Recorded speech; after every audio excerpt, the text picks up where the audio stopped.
खुशनुमा जीवन जीने की कला।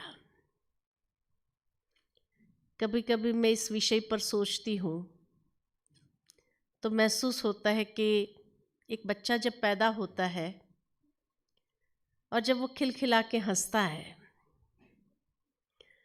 कितना पॉजिटिव वाइब्रेशंस रेडिएट करता है, आकर्षित करता है। ये उसका असली स्वरूप है, यानी हम सबका भी असली स्वरूप वही है।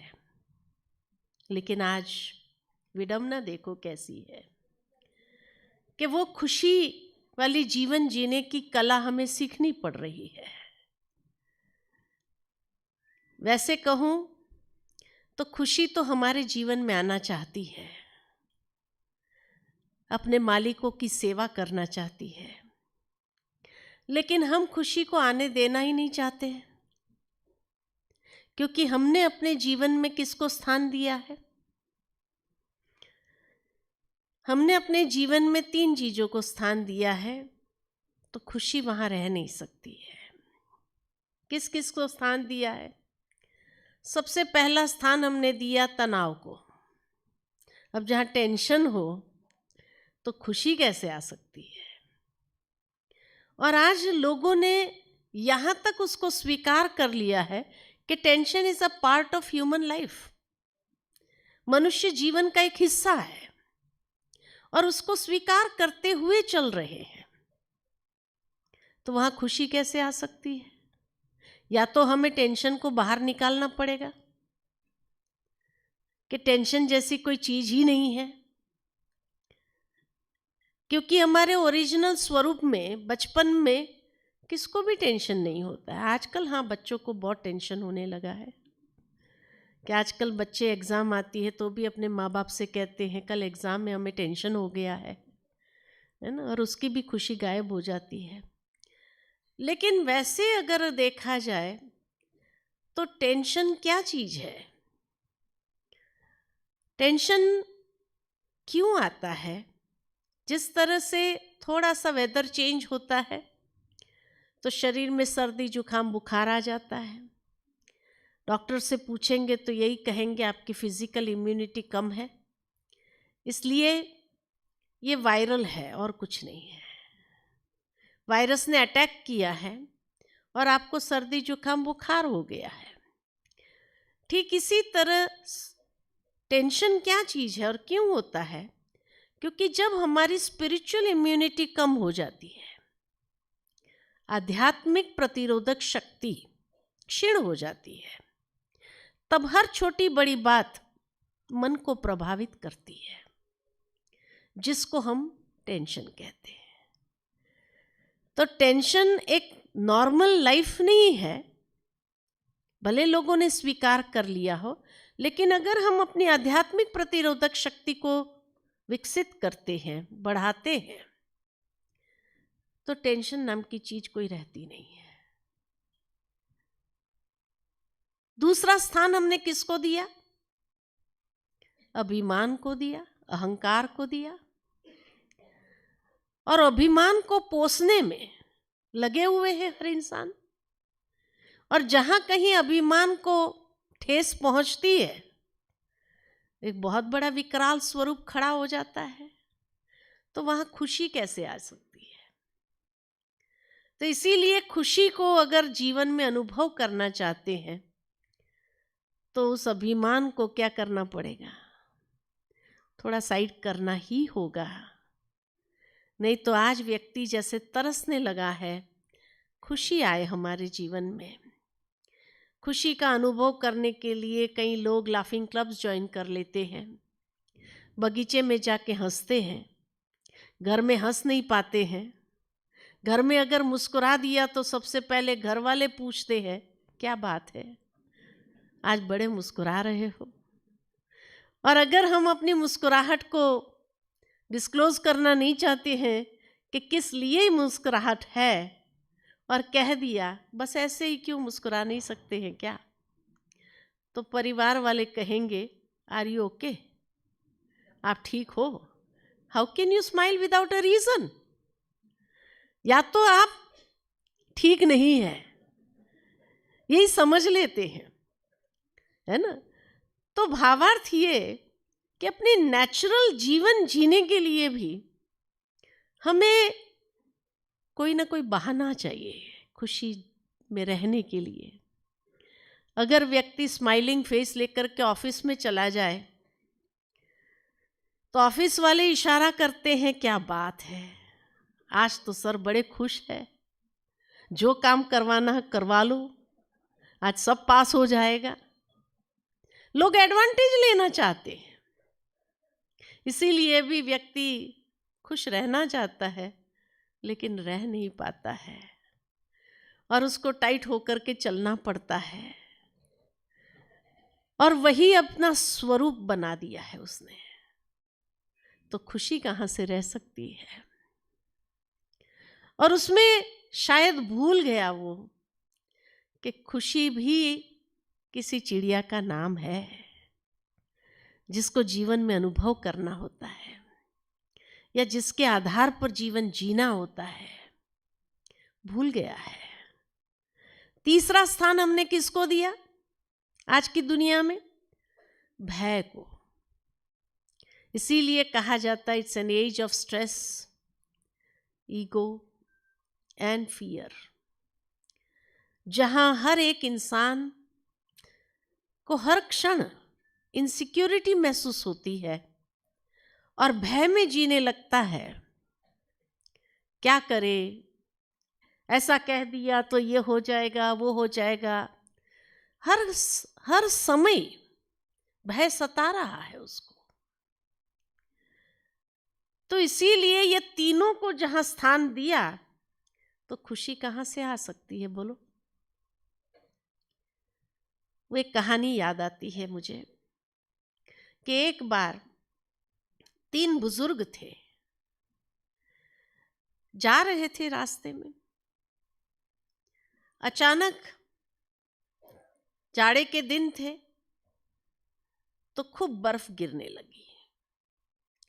तो 3 बुजुर्गों ने सोचा कि अब जब तक ये बर्फ गिर रही है, ये बस स्टॉप पर खड़े हो जाते हैं और बस स्टॉप में वहाँ रुकते हैं, जब बर्फ गिरनी बंद हो जाएगी तब आगे जाएंगे। तो बस स्टॉप पर जाकर के बैठ जाते हैं। बस स्टॉप के बिल्कुल सामने एक घर था और उस घर की महिला जो थी, मालकिन जो थी, उसने सोचा कि चलो शाम हो गई है, पर्दे बंद कर देते हैं, खिड़की बंद कर देते हैं, बर्फ गिर रही है और घर में सभी भोजन पर बैठे हैं, भोजन करेंगे। जैसे ही वो पर्दे बंद कर रही थी, खिड़की बंद कर रही थी, तो उसकी नजर पड़ी सामने बस स्टॉप पर और इसने 3 बुजुर्गों को देखा तो सोचा इतनी बर्फ गिर रही है, बुजुर्ग है, रात भर में तो ठिठुर जाएंगे। तो उसने आकर के अपने परिवार वालों से कहा कि सामने बस स्टॉप पर 3 बुजुर्ग बैठे हैं, अब ये बर्फ कब रुकेगी, तब तक तो बेचारे रात भर में ठिठुर जाएंगे, क्या करें। तो परिवार के लोगों ने कहा कि ऐसा करो, उनको बुला लो। उसके हस्बैंड ने कहा बुला लो उनको, हमारा गराज है, वहाँ हीटिंग सिस्टम लगा हुआ है और वहाँ उनको रेस्ट करने के लिए खटिया लगा देते हैं, वो आकर के रेस्ट करें और थोड़ा अपने आप को गर्माहट में ले आए ताकि उनको कुछ हो नहीं। तो महिला बाहर आती है और उसने सामने से तीनों को बुलाया कि आप इधर आ जाओ और यहाँ आराम करो जब तक बर्फ गिर रही है तब तक। तो वो तीनों बुजुर्ग ने कहा कि हम 3 नहीं आ सकते, हमारे में से कोई एक आ सकता है, आप अपने परिवार में किसको बुलाना चाहती हो, पहले अपने परिवार वालों से पूछ लो। तो उसने कहा आपका परिचय। तो पहले ने कहा मैं स्वास्थ्य हूं, आई एम हेल्थ। दूसरे ने कहा आई एम वेल्थ, मैं संपत्ति हूं,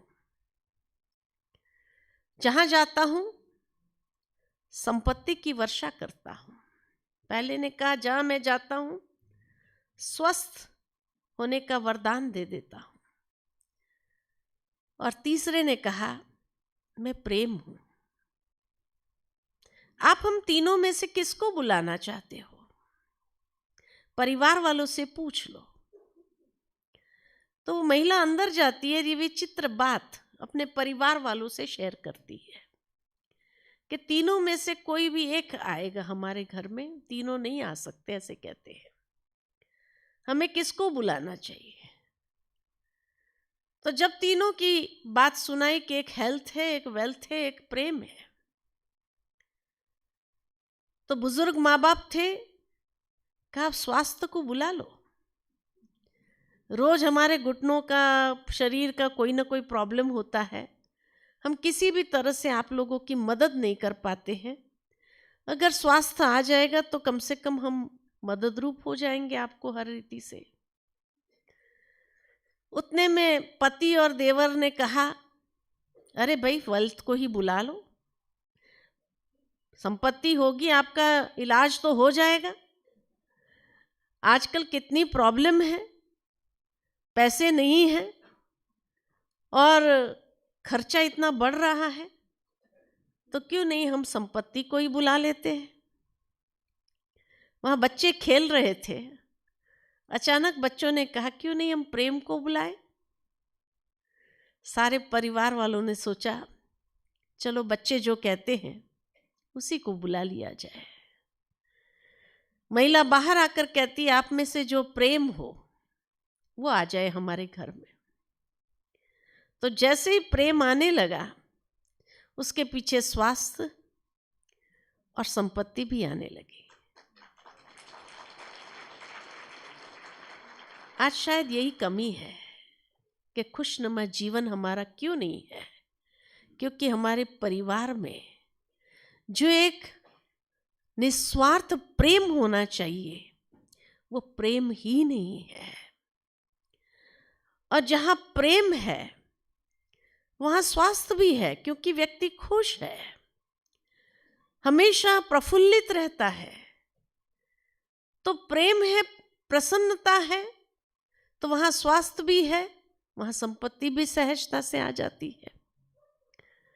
तो इसलिए कहा कि कहीं ना कहीं हमने अपने जीवन में से इन वैल्यूज को हटा दिया है, और जहां वैल्यूज ही नहीं रहे तो हमारी वैल्यूबल लाइफ की आज क्या गति हो गई है, इसको हम देख रहे हैं, अनुभव कर रहे हैं।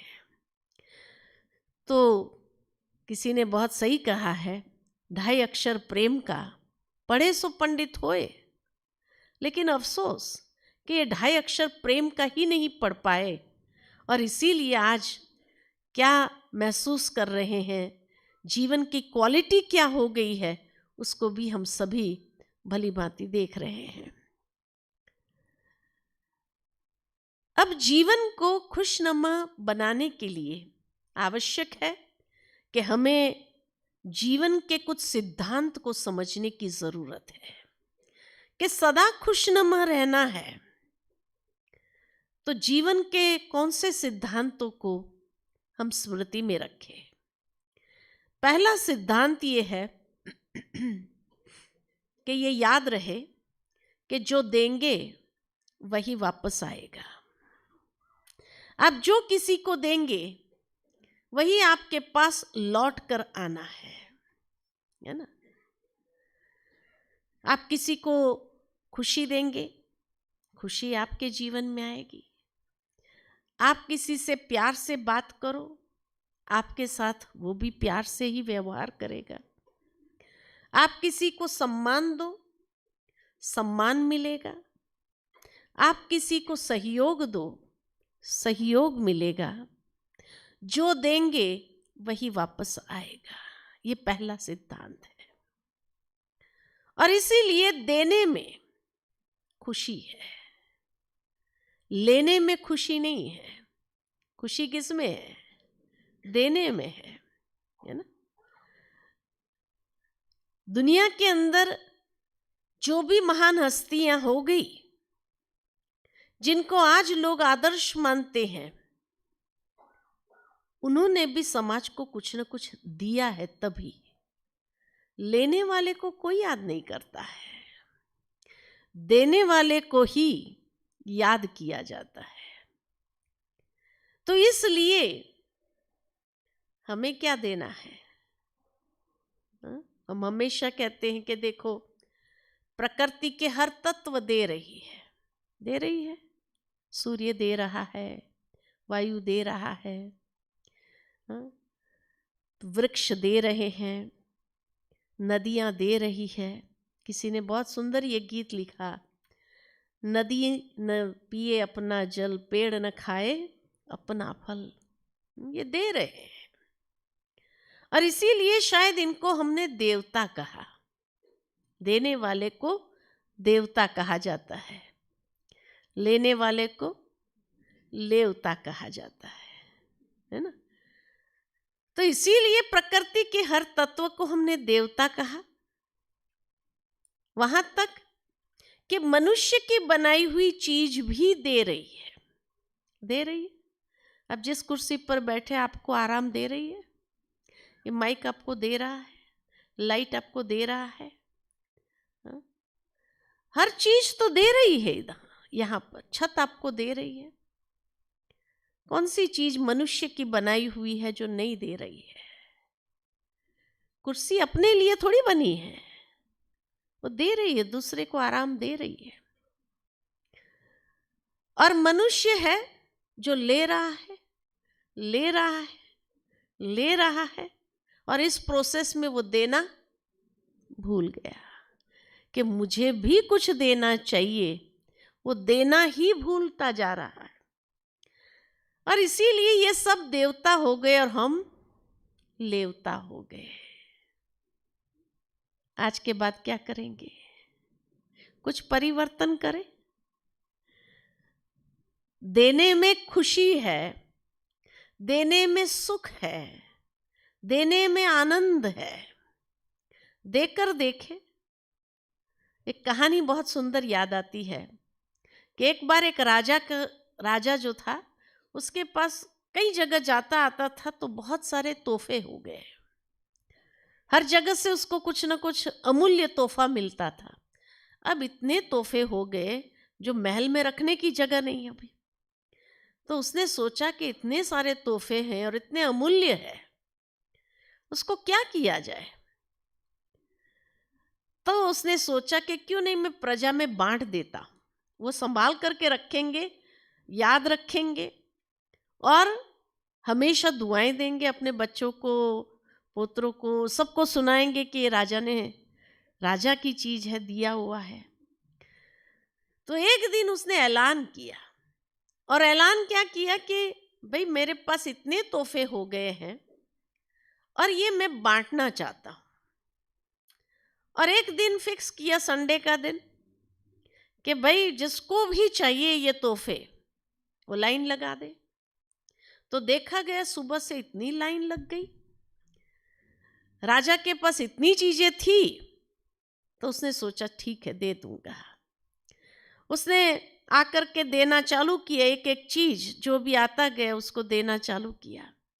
अब जब देता था तो नेचुरल है, सामने वाला क्या कहता था? भगवान आपको लंबी आयु दे, भगवान आपको सदा स्वस्थ रखे, भगवान आपको जीवन में हर खुशी प्रदान करे। इस तरह की दुआएं मिलती थी उसको। अब जब ये दुआएं मिलती थी तो जरूर है एक आत्मसंतुष्टि के भाव उसके चेहरे पर आता था। इतना प्रसन्नता, खुशनुमा चेहरा उसका हो जाता था, और उसको बड़ा सुकून मिलता था ये आशीर्वाद सुन सुन करके। अब उस लाइन में एक फकीर था, और फकीर जैसे देखता था राजा के चेहरे के ये भाव, कितनी खुशी है, कितनी प्रसन्नता है, कितना आनंद है। तो फकीर ने सोचा ये भाव मैं अनुभव करना चाहता हूं, लेकिन मैं कैसे करूं? मेरे पास तो कुछ है ही नहीं देने का। और सोचते सोचते कि मैं क्या दूं जो मैं ये भाव को एक्सपीरियंस करूं अपनी लाइफ में, उतने में उसका नंबर आ गया। अब जब नंबर आ गया तो उसने पीछे वाले को कहा, आप आगे जाएंगे? अब कौन आगे जाना नहीं चाहता है? तो वो आगे जैसे ही किया उसको, अब जाने वाला भी क्या कहता है, भगवान आपको खुशी दे, प्रसन्नता दे। उसको ये जैसे जे दुआएं मिलती थी ना, बड़ा सुकून मिलने लगा, बड़ी खुशी का अनुभव। तो उसने सोचा मैं तो खाली अपना टर्न ही दे रहा हूं, उतने में मुझे मिल रहा है। तो ये भाव को एक्सपीरियंस करने लगा। तो उसने क्या किया, हर एक को आगे करता गया, हर एक को आगे करता गया, और उसने कुछ नहीं लिया और वो चला गया लास्ट में। अब राजा सारा दिन देने के बाद इतना खुश था, इतना प्रसन्न था कि उसने अपने मंत्रियों को कहा, आज सचमुच मुझे जीवन के अंदर बहुत बड़ी खुशी प्राप्त हुई है, लेकिन मैं सुनना चाहता हूं कि पब्लिक क्या कह रही है मेरे बारे में। तो आप जाइए नगर में और पता लगाइए कि पब्लिक क्या सोच रही है, जो चीज आज मिली उसके विषय में। तो उनके जो गुप्तचर थे वो गए समाज में और सुनते रहे कि लोग बात कर रहे हैं। तो लोग कहने लगे, राजा तो हमारा बड़ा अच्छा है, इतना अमूल्य तोहफा दिया हम लोगों को, है ना, बड़ी प्रशंसा करे राजा की। लेकिन कहे उस लाइन में एक फकीर भी था, वो अपना टन, उसने कुछ नहीं लिया और वो अपना टन दूसरों को दे रहा था, वो भी बड़ा महान है। अब लोगों ने, जो गुप्तचर थे, उन्होंने आकर के राजा को ये बात सुनाई कि राजा आपकी तो खूब प्रशंसा हो रही है, परंतु एक फकीर की भी प्रशंसा हो रही है।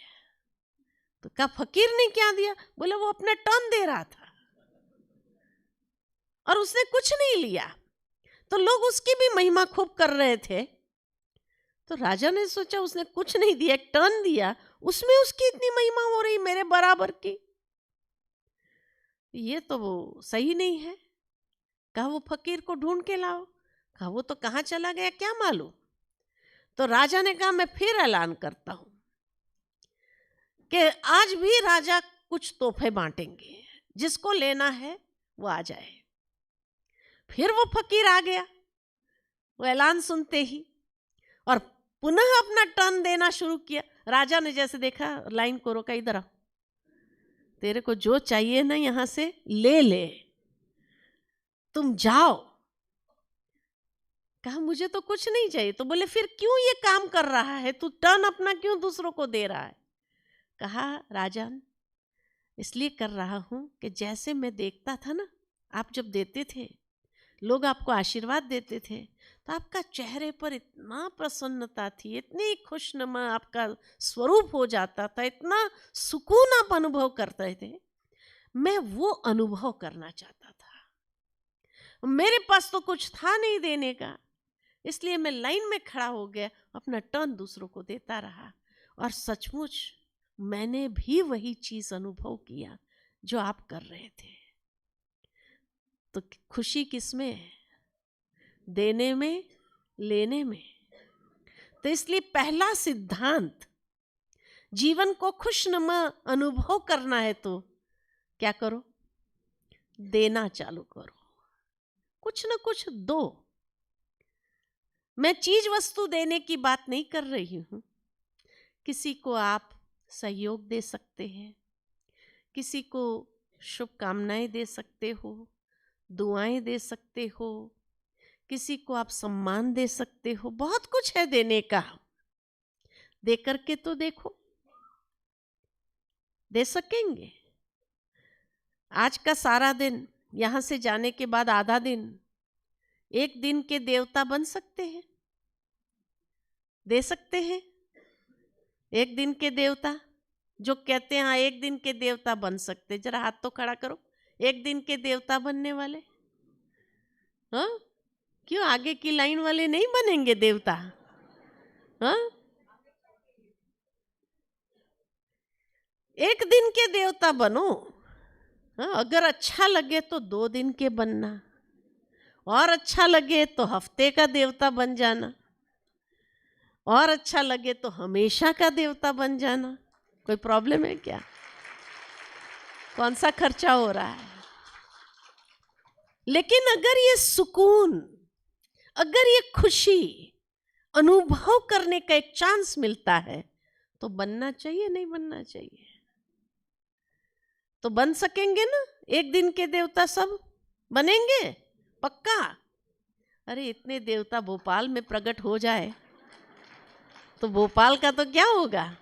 हाँ, उधार ही हो जाएंगे। इतने खुशी के देवता पैदा हो गए, खुशी प्रदान करने वाले, दूसरों को खुशी देने वाले, या इतने खुशनुमा चेहरे वाले अगर देवता प्रकट हो जाए जिसको देख देख करके दूसरों को भी खुशी प्राप्त हो जाए, सुकून मिलने लगे, तो क्या बुराई है कि नहीं?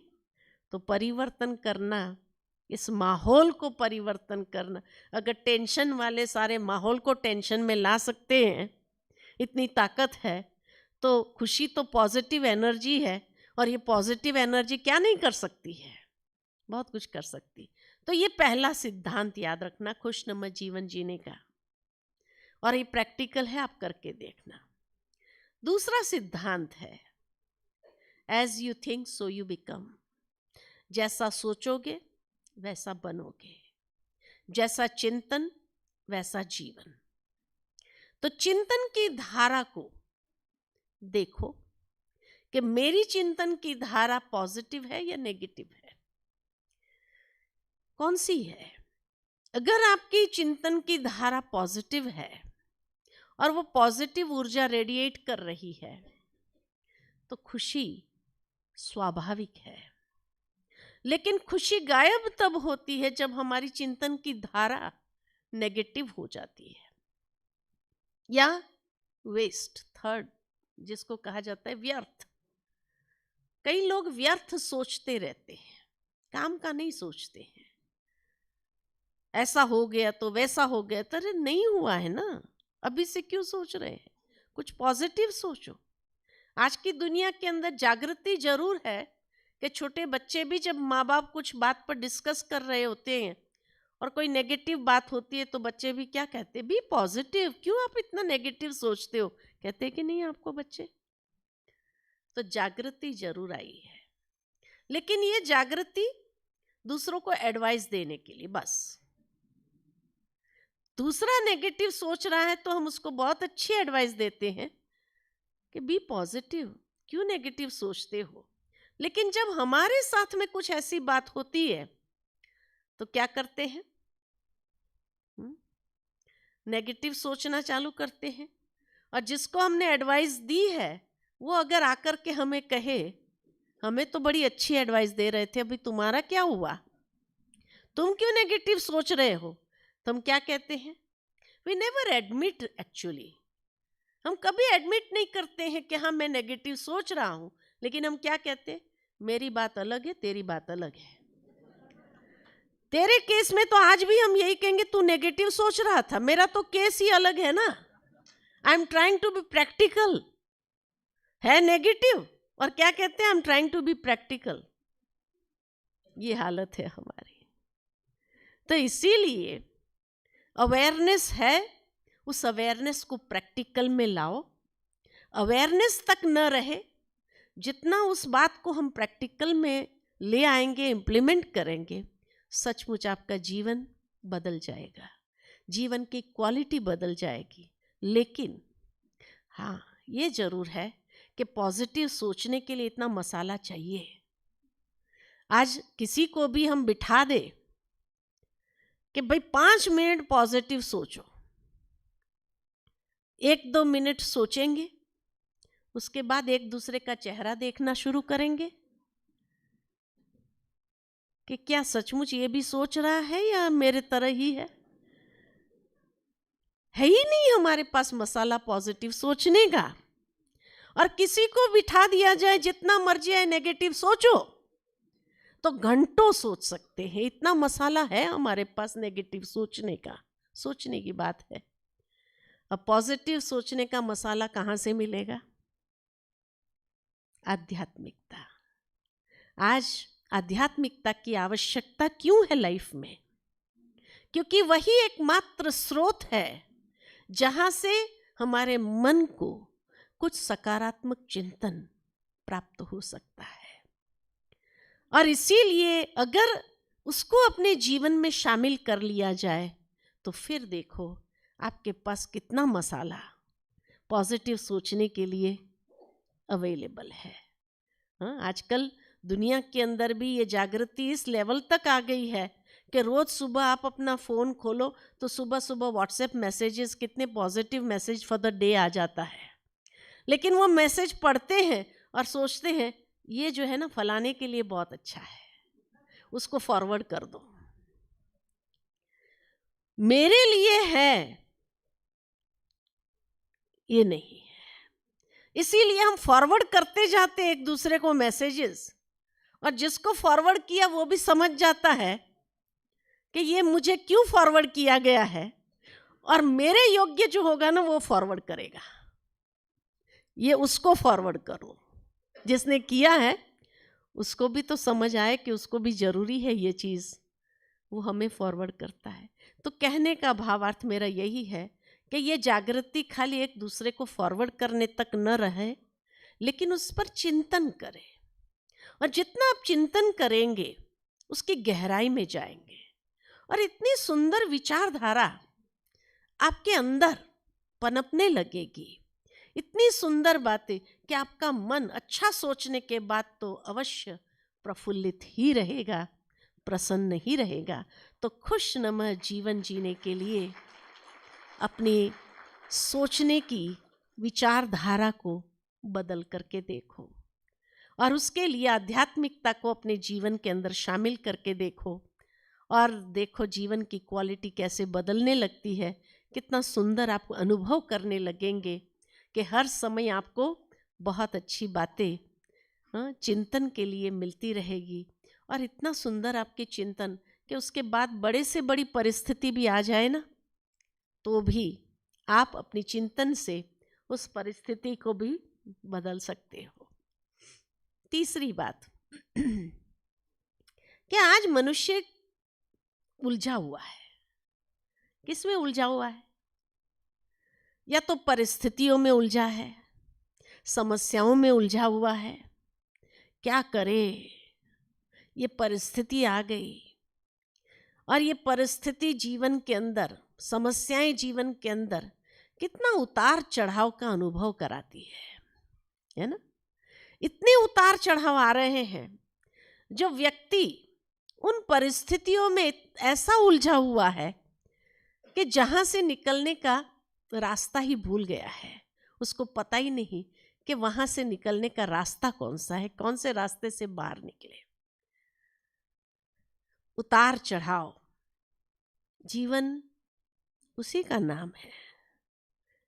किसी से बात हो रही थी मेरी, बहुत सुंदर बात कही उसने कि आप जब हार्ट का ईसीजी निकलवाने जाओ डॉक्टरों के पास, यहाँ बैठे होंगे डॉक्टर्स भी काफ़ी, तो हॉस्पिटल में जाओ ईसीजी निकालने के लिए, तो ईसीजी का ग्राफ कैसे आता है?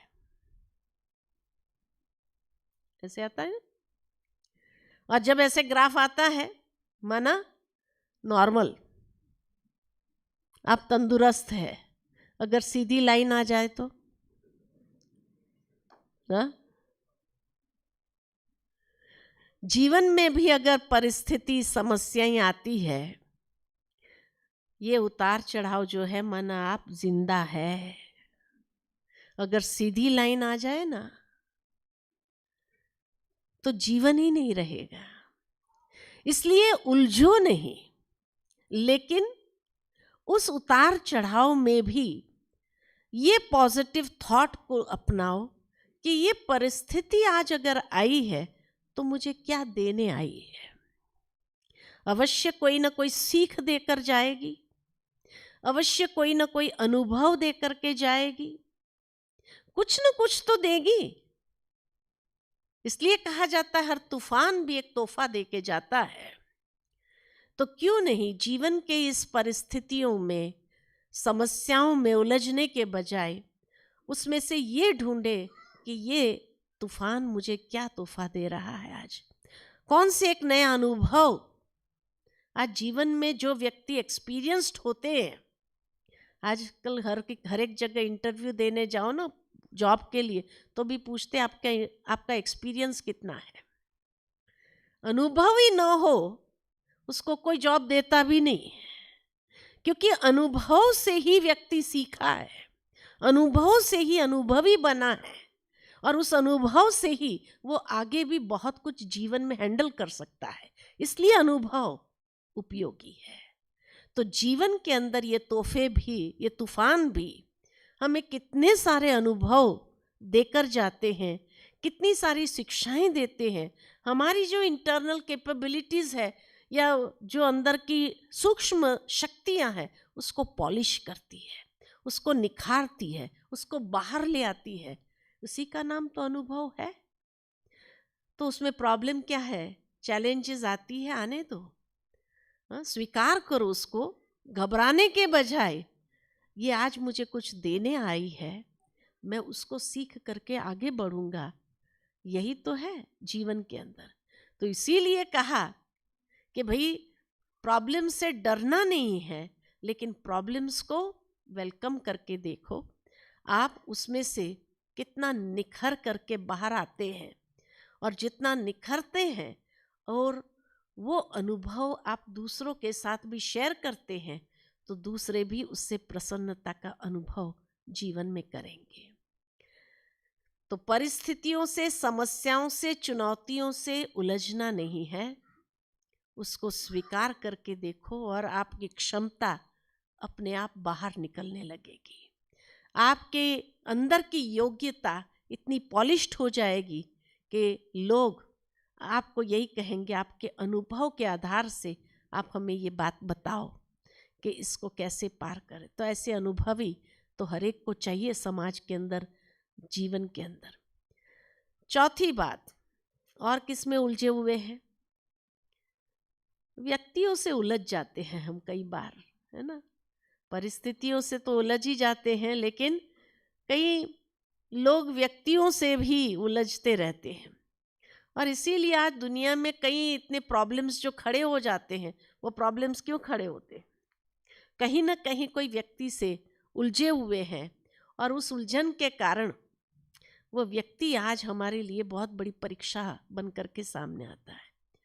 और इसलिए व्यक्ति की खुशी वहाँ गायब होती है, क्योंकि कई लोग कह देते हैं कि हाँ, परिस्थिति से तो हम निपट लेंगे, ये चैलेंजेस से भी निपट लेंगे, लेकिन ये इंसान है, जिंदा है, उससे निपटना कई बार बहुत कठिन महसूस करते हैं, उससे निपटना बहुत मुश्किल है।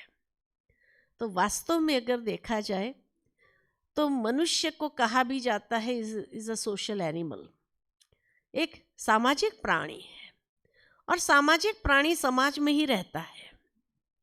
इसलिए जब समाज में ही रहना है तो उलझने के बजाय क्या करो, एक दूसरे को समझने की आवश्यकता है, समझते हुए अप्रिशिएट करने की आवश्यकता है जहां अप्रिसिएशन की जरूरत है ना।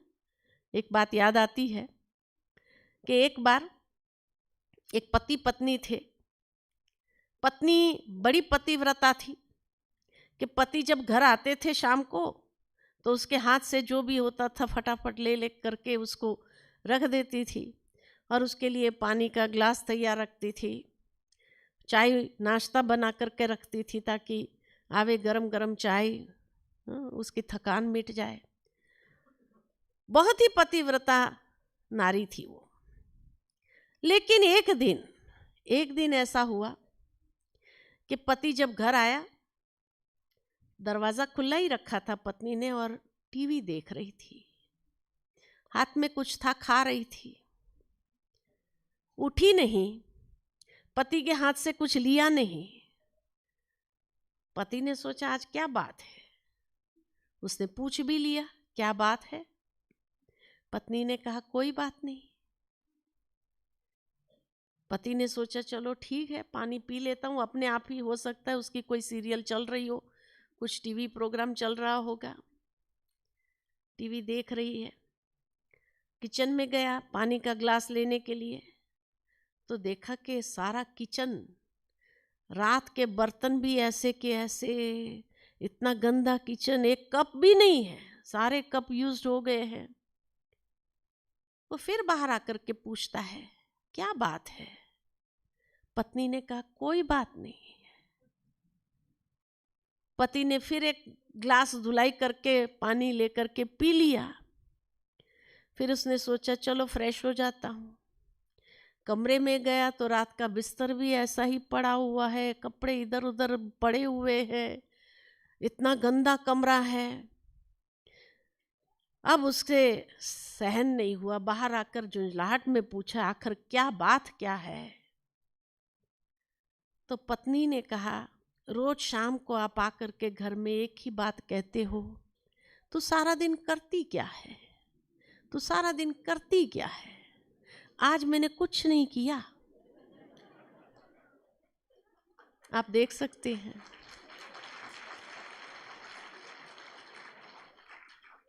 बहनों को तो बड़ी खुशी हुई होंगी आज, है ना। एप्रिसिएशन, आप अगर काम करते हो तो ये मत समझो कि घर में रह करके वो कुछ नहीं कर रही है, वो भी कुछ ना कुछ करती है। अगर ये हड़ताल पर चली जाए ना तो कुछ नहीं मिलेगा आपको, इसलिए कभी कभी अप्रिशिएट कर लिया करो, तो गृहस्थ जीवन बहुत सुखी हो जाएगा, बड़ा प्रसन्नता से चलेगा।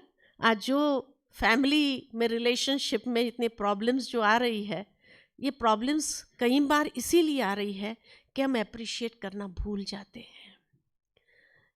आज एक बच्चा भी होता है ना, उसको भी अप्रिसिएशन चाहिए।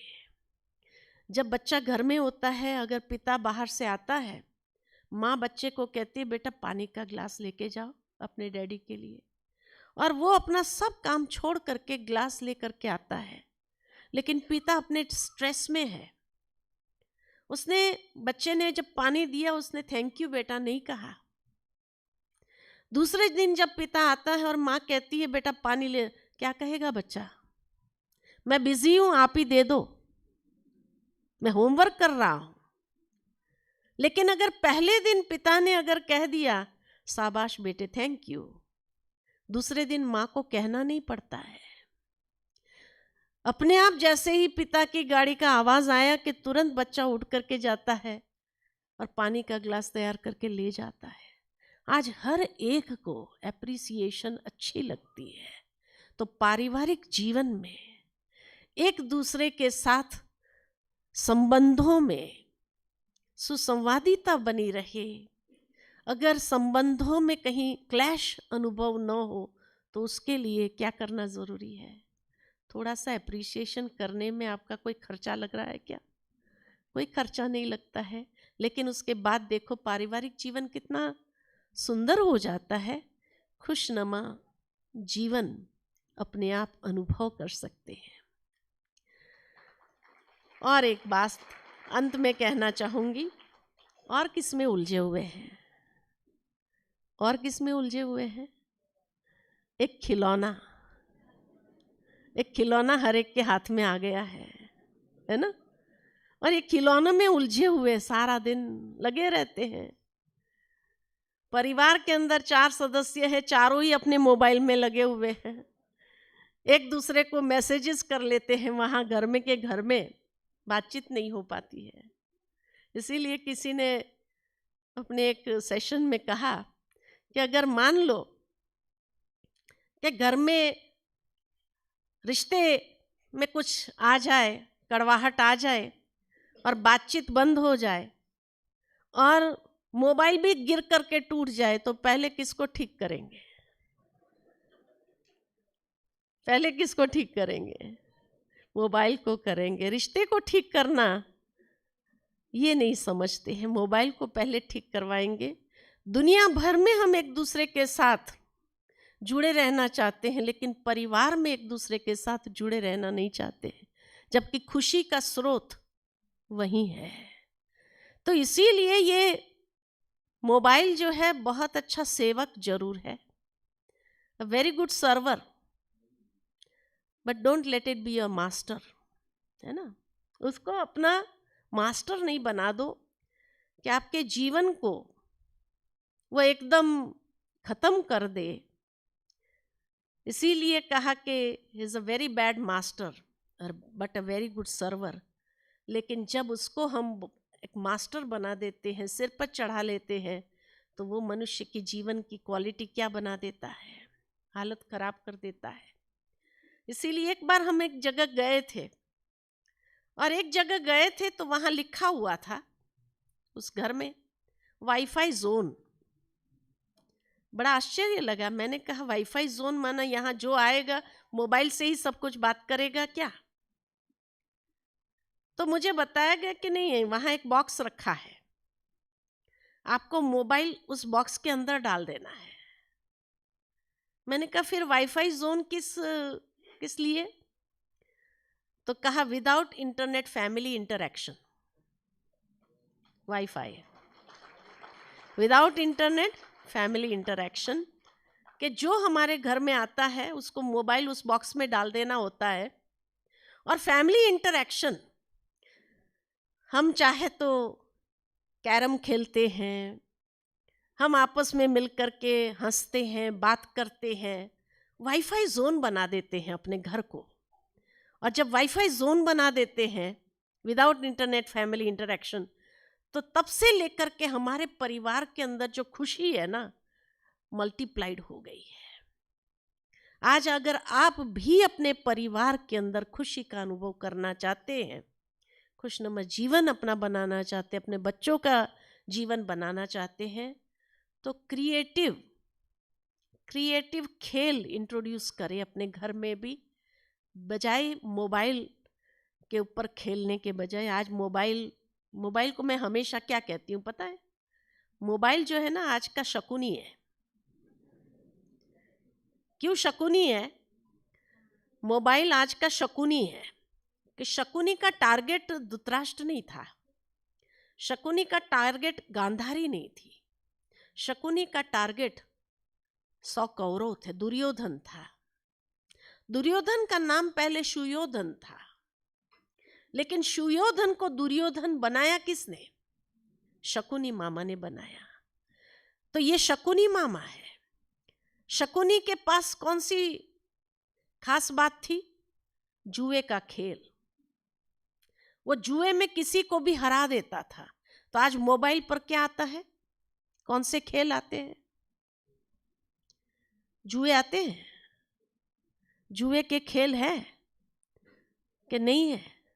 आप किसी को कॉल करो, नीचे ऐड आती है, उस कॉल के बाद उसका ट्रू कॉलर जो वो होता है, उसके नीचे एक ऐड होती है। और ऐड हमेशा अगर देखा जाए ना कोई, या रमी या लूडो या फलानी, कोई ना कोई क्या कहे उसको, जुए की खेल की ही ऐड होती है।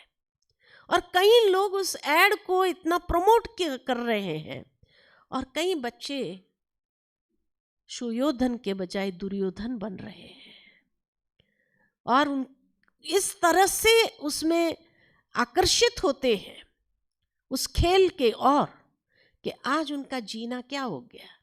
बीच में भी कहा जाता था कि एक गेम निकली थी, मुझे याद नहीं है, लेकिन कई बच्चों ने सुसाइड किया था उस गेम के बाद। हाँ, ब्लू व्हेल, हाँ नाम, लेकिन उसको तो बैन कर दिया। चलो बहुत अच्छी बात है कि भारत में बैन हो गया, लेकिन कितने बच्चों का जीवन लेने के बाद। तो इसीलिए मोबाइल क्या है? और अगर ये पारिवारिक जीवन को खत्म कर रहा है, अगर ये सब कुछ आपकी खुशी को नष्ट कर रहा है, अगर ये आपके जीवन की क्वालिटी एकदम खत्म कर रहा है, तो उसको एक सर्वेंट ही रहने दो, उसको मास्टर नहीं बनाओ अपना। और अपने घर को एक वाईफाई जोन बनाओ जहाँ क्रिएटिव गेम्स आप इंट्रोड्यूस करो, और अपने बच्चों को भी उसमें लगाओ, बजाय कि उस जुए के खेल में लगाने के बजाय, क्योंकि वो आपकी खुशी को गायब करेगा, आपको पता भी नहीं चलेगा और उसके बाद बड़ा अफसोस होगा कि मैंने अपने बच्चे को ये क्यों गिफ्ट के रूप में दिया या किस लिए दिया ये चीज़। तो इसीलिए अगर देते भी है तो उसको संभालना भी सिखाओ, अपने जीवन को कैसे संभालना है। कई बच्चे साइबर क्राइम्स में चले गए हैं, कई बच्चे किस तरह के साइट्स पर चले जाते हैं और अपने जीवन को कैसे तबाह करते हैं। तो इसीलिए खुशी गायब होने के बजाय अपनी खुशी को बरकरार रखने के लिए अपने घर को क्या करो, आज से याद रखना, वाईफाई जोन बनाओ, विदाउट इंटरनेट फैमिली इंटरैक्शन। और जितना इंटरैक्शन रहेगा उतना बहुत सुंदर सुकून अनुभव करेंगे। इन्हीं शब्दों के साथ वाणी को विराम देती हूँ। ओम शांति।